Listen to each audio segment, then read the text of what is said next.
కాళేశ్వరంపై రాజ్యసభలో రచ్చ జరిగింది. కాళేశ్వరం 1,00,000 కోట్ల అవినీతిపై బీజేపీ పెద్ద ఎత్తున విమర్శలు చేసింది.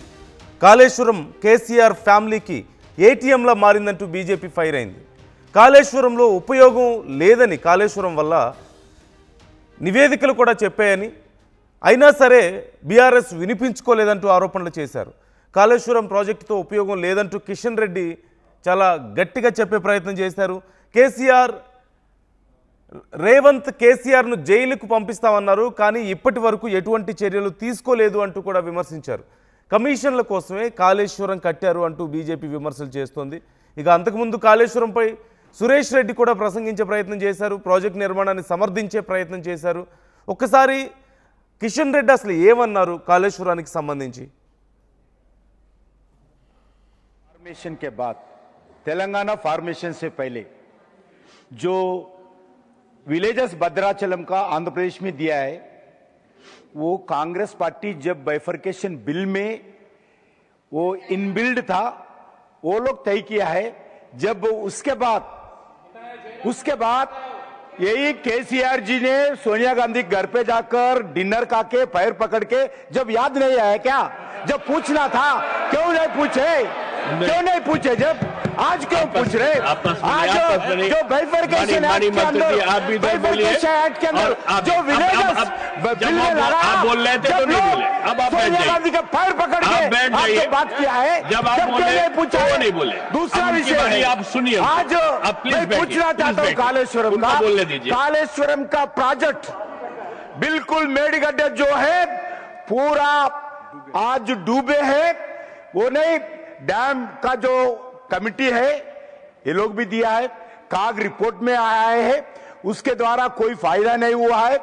आज बोले एक पैसा किधर से नहीं लिए, किधर से लाए? छपा है क्या? दुबई से छपा के लाकर केसीआर ने कोई डैम बनाया क्या? वो जनता का पैसा है, किसका घर का नहीं है?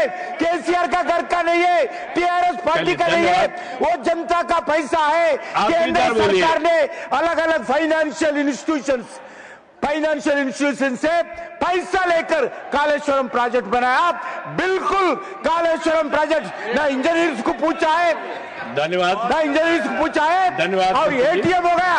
कालेश्वरम प्रोजेक्ट केसीआर परिवार के लिए एटीआर हो गया. मैं कांग्रेस पार्टी से पूछना चाहता हूं, इलेक्शन से पहले कालेश्वरम के ऊपर इंक्वायरी करा तुम बोले, केसीआर को जेल को भेजा तुम बोले. मैं पूछना चाहता हूं केसीआर के ऊपर क्यों इंक्वायरी नहीं हुए? क्यों केसीआर को जेल के अंदर नहीं भेजा? मुख्यमंत्री जी बार बार बोलते हैं, कुछ नहीं करते.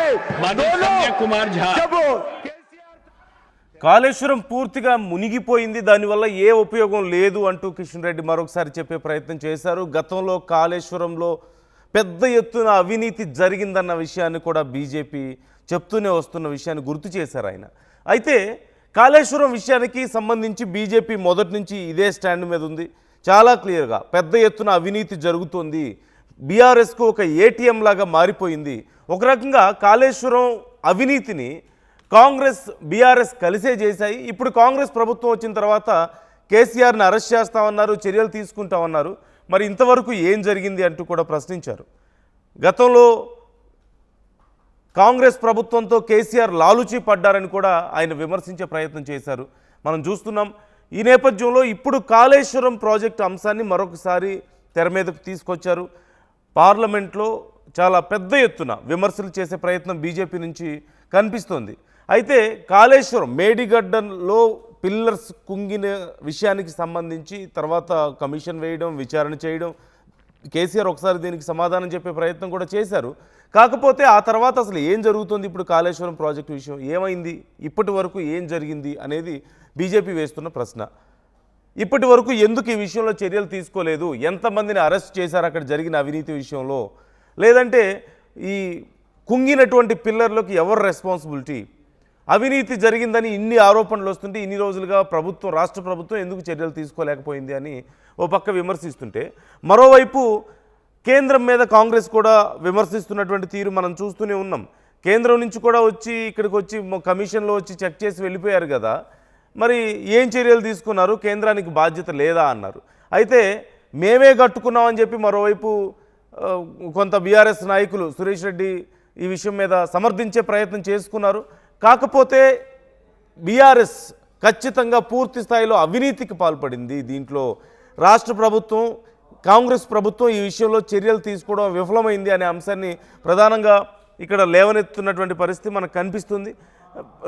3 పిల్లల వరకు ఈ నేలలోకి కుంగిపోవడాన్ని మనం చూసాం. ఆ టైంలో ఆ ప్రాజెక్ట్ అంతా కూడా మొత్తం క్రాక్స్ రావడం, సపోర్ట్ సమస్యలు రావడం అవన్నీ మనం చూసాం. అయితే మొదట్లో దీనికి సంబంధించి ఎవరో పెద్ద శబ్దం వచ్చింది, ఆ టైంలో బాంబు పెట్టి పేల్చేసే ప్రయత్నం చేశారు అని చెప్పేసి అన్నారు.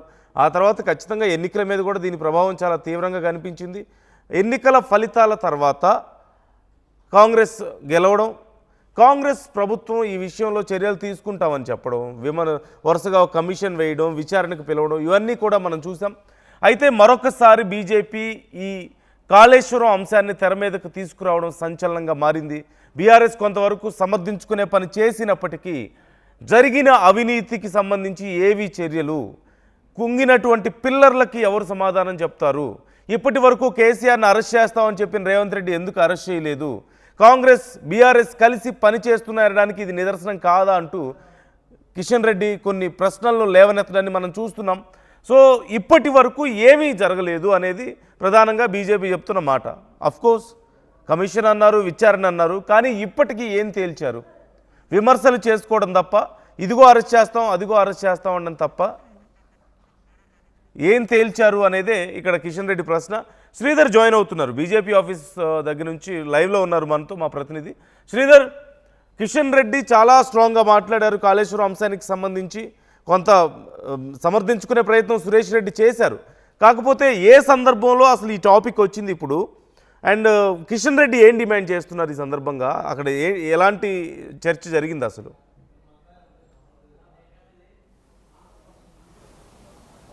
యానందు అటు పార్లమెంటుకు సంబంధించి ఉభయ సభలో జరుగుతున్నటువంటి చర్చల్లో భాగంగా కాళేశ్వరం మీద మొన్న అటు తెలంగాణకు సంబంధించినటువంటి రాజ్యసభ సభ్యులు లక్ష్మణ్ అడిగినటువంటి ప్రశ్నకు కూడా అటు ఇరిగేషన్ శాఖ మంత్రి కూడా మాట్లాడుతూ, సిఆర్ పాటిల్ కూడా మాట్లాడుతూ, తెలంగాణలో ఉన్నటువంటి కాళేశ్వరం ప్రాజెక్ట్ ఏదైతే ఉందో అది 1,00,000 కోట్లు పెట్టినప్పటికీ అది ఎక్కడ కూడా పనికి రాకుండా పోయిందంటూ కూడా ఆయన ప్రకటించడం, అటు రాజ్యసభలో ప్రకటించడం. అనంతరం కూడా అటు అమరావతికి సంబంధించినటువంటి అంశం మీద, అమరావతి రాజధాని బిల్లుకు సంబంధించి నిన్న కిషన్ రెడ్డి కూడా మాట్లాడుతూ దానిపైన కూడా ఒకవైపు ఆ బిల్లుకు మద్దతు ఇస్తూనే మరొక వైపు తెలంగాణకు సంబంధించిన అంశంలో కూడా అభివృద్ధి జరగలేదంటూ కాంగ్రెస్ ఎంపీలు కానీ ఇతర ఎంపీలు చేసినటువంటి వ్యాఖ్యలు ఏవైతే ఉన్నాయో వాటికి కిషన్ రెడ్డి కౌంటర్ ఇస్తూ కూడా కొంత కాళేశ్వరం పైన కూడా మాట్లాడాల్సినటువంటి పరిస్థితి ఉంది. అందులో భాగంగా ఈరోజు సైతం కూడా అటు రాజ్యసభలో అటు బీఆర్ఎస్కు లోక్సభలో ప్రాతినిధ్యం లేదు, రాజ్యసభలో ఉంది కాబట్టి అక్కడ ఉన్నటువంటి వాళ్ళ పార్టీ యొక్క ఫ్లోర్ లీడర్ మాట్లాడుతూ కూడా కాళేశ్వరం మీద ప్రకటన అనేది కూడా సరైంది కాదు, కాళేశ్వరంకు సంబంధించి దాని నుంచి ఎన్నో ప్రయోజనాలు ఉన్నాయి, కాళేశ్వరం గట్టి కూడా 1,00,000 ఎకరాలకు నీళ్ళు ఇచ్చామనే విధంగా కూడా దాన్ని కొంత సమర్థించుకునేటువంటి ప్రాజెక్టుకు సంబంధించిన అంశాన్ని సమర్థించుకునే ప్రయత్నం చేశారు. వెంటనే కిషన్ రెడ్డికి సంబంధించి దాని మీద ఫైర్ అయ్యారు. కాళేశ్వరం అనేది కూడా పూర్తిగా బీఆర్ఎస్ 1,00,000 కోట్లను కూడా ఏటీఎంలో ఉపయోగించింది. ఏటీఎంలో ఉపయోగించడమే కాకుండా ఆ ప్రాజెక్టుతో చుక్క నీరు కూడా రాలేదు, 1,00,000 కోట్లు కూడా పూర్తిగా నీళ్లపాలైనాయి. అసలు కాళేశ్వరం విషయంలో కూడా ఒకవైపు ఇక్కడ ఉన్నటువంటి రాష్ట్ర ప్రభుత్వం అధికారం రాకముందు కాంగ్రెస్ వాళ్ళని జైల్లో పెడతాము, వాళ్ళకి జైలు గదులు కట్టిస్తాము, ఇట్లాంటి అంశాలు ఏవైతే ఉన్నాయో ఎక్కడ కూడా ముందుకు కదలలేదు అంటూ కూడా కొంత కిషన్ రెడ్డి ఫైర్ అయ్యారు. దీంతో ఒక్కసారిగా అలా మాట్లాడడం సరికాదంటూ కూడా కేఆర్ సురేష్ రెడ్డి మాట్లాడినటువంటి మాటలు ఏవైతే ఉన్నాయో అవి కొంత సరిదిద్దుకునేటువంటి ప్రయత్నం చేశారు. అయినప్పటికీ కూడా కిషన్ రెడ్డి వర్సెస్ కూడా ఒకవైపు బీఆర్ఎస్గా అక్కడ మారింది. పార్లమెంటు సంబంధించి కూడా ఒక్కసారిగా దద్దరిల్లిందని చెప్పొచ్చు. ఇప్పటికే ఒకవైపు చూడొచ్చున్నందు అటు కాళేశ్వరానికి సంబంధించిన అంశంలో మేడిగడ్డ కుంగిపోవడం ఏదైతే ఉందో దానికి సంబంధించి అటు సిబిఐకి కూడా అప్పచెప్తూ రాష్ట్ర ప్రభుత్వం నిర్ణయం తీసుకుంది. కానీ బీజేపీ మాత్రం అసలు ముందుకు వెళ్ళడం లేదంటూ కాంగ్రెస్ ప్రశ్నిస్తుంటే ఒకటే చెప్తుంది, అసలు ప్రాజెక్టు మొత్తం 1,00,000కు పైగా కోట్లు జరిగితే ఒక్క మేడిగడ్డ సంబంధించినటువంటి అంశాన్ని ఏ విధంగా వస్తారు, ఇది పక్షపాతమే. ఒకవైపు బీఆర్ఎస్ సంబంధించి కూడా అటు కాంగ్రెస్ కూడా కొంత వాడుకుంటుంది. అందులో అక్కడ తిన్నటువంటి డబ్బులు ఏవైతే ఉన్నాయో వాటిని కూడా కొంత అటు కాంగ్రెస్ నేతలు సైతం కూడా అందులో వాటాలు తీసుకున్నారు, వాళ్ళని బెదిరిస్తున్నారు, రాజకీయంగా వాడుకునేందుకు కాంగ్రెస్ ప్రయత్నిస్తుంది అంటూ కూడా అటు బీజేపీ కూడా ఎప్పటికప్పుడు కౌంటర్ ఇస్తుంటే మాత్రం బీఆర్ఎస్ నేతలు సైతం ఎప్పటికప్పుడు కుంగిపోయినటువంటి ఆ మేడిగడ్డ ఏదైతుందో అక్కడ మరమ్మతులు చేయొచ్చు కానీ కావాలని చెప్పి అటు బీఆర్ఎస్ అటు కాంగ్రెస్ రెండు కల్పితామని బ్లేమ్ చేసేందుకే అని చెప్పి చెప్తున్నటువంటి పరిస్థితి. దాదాపు ఆ కాంగ్రెస్ వచ్చి 2 సంవత్సరాలు దాటి 3 నెలలు దాటిపోతున్నప్పటికీ ఎందుకు చర్యలు తీసుకుంటారని ఒకవైపు అటు బీజేపీ ప్రశ్నిస్తుంటే సిబిఐ కేసు ఏమైందని కాంగ్రెస్ ప్రశ్నిస్తుంది. ఇద్దరి వాదనలు కూడా బీఆర్ఎస్ తప్పుపడుతుంది. ఈ చర్చకు సంబంధించి గతంలో చూసాం ఎన్డీఎస్ఏకి సంబంధించినటువంటి రిపోర్ట్ మేడిగడ్డ కూలినప్పుడు వచ్చింది. ఆ ప్రాజెక్టుకు సంబంధించి కూడా పూర్తి స్థాయిలో ఎక్కడ కూడా పనికిరాదు. ఇక సుందిళ్ళకు సంబంధించి సుందిళ్ళ అన్నారం ఏవైతే ఆ బ్యారేజీలు సైతం ప్రమాదంలో ఉన్నాయి కాబట్టి ఈ ప్రాజెక్టే వేస్ట్ అంటూ కూడా అప్పుడు మేడిగడ్డ కృంగిపోయినప్పుడు కూడా ఇచ్చినటువంటి రిపోర్ట్ ఏదైతుందో ఆ రిపోర్ట్ ఆధారంగానే సిబిఐకి ఇచ్చింది. కాబట్టి ఇటువంటి తరుణంలో అటు పార్లమెంట్లో జరిగినటువంటి చర్చల్లో భాగంగా మరొకసారి అటు అమరావతి బిల్లుకు సంబంధించిన అంశంలో తెలంగాణకు అన్యాయం జరుగుతుందంటూ తెలంగాణకు సంబంధించిన ఎంపీలు మాట్లాడుతుంటే మరొక వైపు కౌంటర్ ఇస్తూనే కిషన్ రెడ్డి మాట్లాడినటువంటి మాటలు కానివ్వండి. మొన్న రాజ్యసభలో రాజ్యసభ సభ్యులు తెలంగాణకు చెందినటువంటి వ్యక్తి ఎంపీ డాక్టర్ లక్ష్మణ్ అడిగినటువంటి క్వశ్చన్కు సిఆర్ పాటిల్ అటు ఇరిగేషన్ మినిస్టర్గా ఉన్నటువంటి సిఆర్ పాటిల్ ఇచ్చినటువంటి సమాధానం ఏదైతే ఉందో దానికి నిజంగా అటు బీఆర్ఎస్ నేతలకు కూడా గందరగోళం. ఒకవైపు ఇప్పటికటు తెలంగాణకు సంబంధించి కూడా అటు రానున్నటువంటి రోజుల్లో జిహెచ్ఎంసీ ఎన్నికలు ఉన్నాయి, ఇంకోవైపు జడ్పీటీసీ ఎంపీటీసీ ఎన్నికలు ఉన్నాయి. కాబట్టి ఇటువంటి తరుణంలో డెఫినెట్గా అటు కాళేశ్వరం సంబంధించినటువంటి అంశం వస్తే మరొకసారి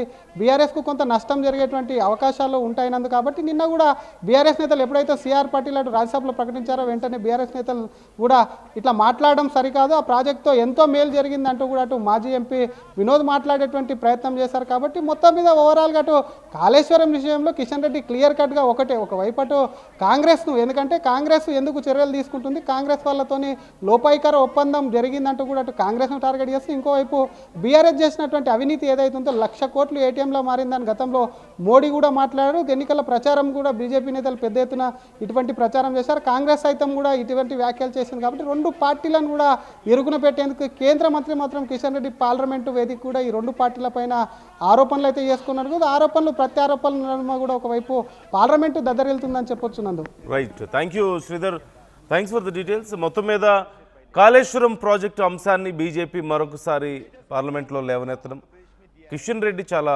సీరియస్గా ఈ విషయానికి సంబంధించి కొన్ని కామెంట్స్ చేశారు. ఓవైపు కాంగ్రెస్ని మరోవైపు బీఆర్ఎస్ని ఇరకాటంలో పెట్టే ప్రయత్నం చేశారు.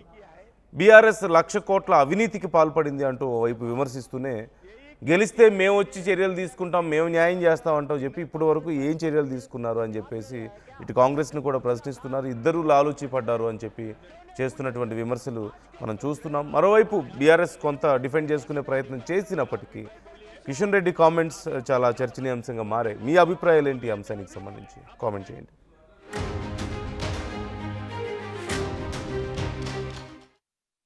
आज आप प्लीज मैं पूछना चाहता हूँ कालेश्वरम का प्रोजेक्ट बिल्कुल मेडिगड्ढे जो है पूरा आज डूबे हैं.